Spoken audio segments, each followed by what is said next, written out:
Hi guys, welcome to How to Solutions YouTube channel. In today's video, I am going to show you how you can turn on and off ambient mode on YouTube on PC.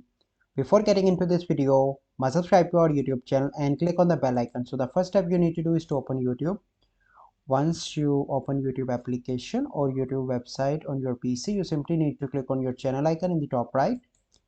And then you need to click on appearance, and first you need to select the dark theme.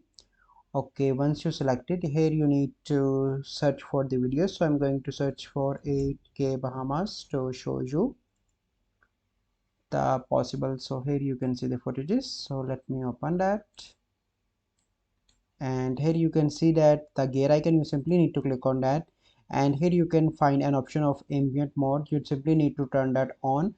I am in those countries where that mode is not present currently, but if you are in those countries, you simply need to click on ambient mode. You simply need to turn that option from here by clicking on gear icon. You simply need to turn that on and off. So this is a process by which you can turn on and off ambient mode on PC or on laptop for the YouTube. I hope you find this video helpful. If you find this video helpful, must like this video, subscribe to our YouTube channel for future videos. We'll see you in the next video. Thank you. Have a good day.